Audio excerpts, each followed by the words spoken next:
राज्य महामार्ग क्रमांक 24 वरील खड्डे चुकवत तरुणाचा दुर्दैवी मृत्यू. बाभुळवाडी फाट्यावर अपघात. 30 वर्षीय रवींद्र सोनवणे यांचा उपचारादरम्यान मृत्यू. रस्त्यावरील खड्डे की मृत्यूचे सापळे. सार्वजनिक बांधकाम विभागाच्या कारभारावर संताप.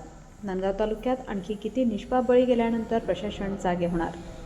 तुम्ही पाहत आहात गाव ते राज्य मराठी न्यूज चॅनल. नाशिक जिल्ह्यातील नांदगाव शहरातून जाणाऱ्या राज्य महामार्ग क्रमांक 24 अर्थात जुन्या चाळीसगाव रोडची अवस्था अत्यंत बिकट झाली आहे. रस्त्यावर पडलेले जीवघेणे खड्डे वाहन चालकांसाठी अक्षरशः मृत्यूचे सापळे ठरत असल्याचा आरोप नागरिकांकडून केला जात आहे.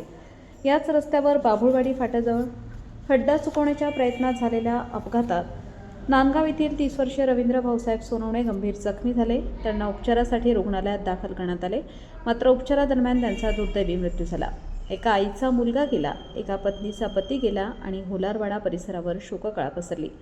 नस्तनपूर येथून नांदगावकडे येत असताना रवींद्र सोनवणे यांचा बाभुळवाडी फाट्याजवळ रस्त्यावरील खड्डा चुकवण्याच्या प्रयत्नात त्यांचे वाहन नियंत्रणाबाहेर गेल्याची प्राथमिक माहिती आहे.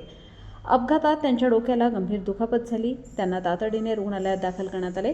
मात्र उपचारादरम्यान त्यांनी अखेरचा श्वास घेतला.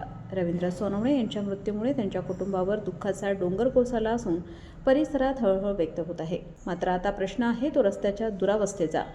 राज्य महामार्ग क्रमांक 24 वरील हे खड्डे प्रशासनाला दिसत नाहीत का? सार्वजनिक बांधकाम विभागाचे अधिकारी या रस्त्याकडे नेमके कधी लक्ष देणार? खड्डे बुजवण्यासाठी आणखी किती अपघातांची आणि निष्पाप जीवांची आवश्यकता आहे?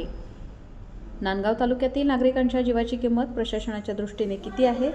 नागरिकांच्या आरोपानुसार रस्त्याच्या दुरावस्थेबाबत वारंवार प्रश्न उपस्थित होत असतानाही संबंधित यंत्रणेची ठोस कार्यवाही दिसून येत नसल्याने संताप व्यक्त होत आहे. छत्रपती शिवाजी महाराजांच्या रयतेच्या परंपरा सांगणाऱ्या महाराष्ट्रात आज सामान्य नागरिकांना सुरक्षित रस्ताही मिळू नये ही परिस्थिती गंभीर नाही का?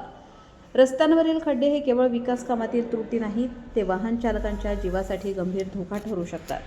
रवींद्र सोनवणे यांच्या दुर्दैवी मृत्यूनंतर तरी प्रशासनाने जागे होऊन राज्य महामार्ग क्रमांक 24ची तातडीने पाहणी करून आवश्यक दुरुस्ती करावी अशी मागणी नागरिकांकडून होत आहे. आता प्रशासन जागे होणार की आणखी एखाद्या कुटुंबावर दुःखाचा डोंगर कोसळण्याची वाट पाहणार? गाव ते राज्य मराठी न्यूज चॅनल नांदगाव. संपादक विजय थांबणे, नांदगाव, जिल्हा नाशिक.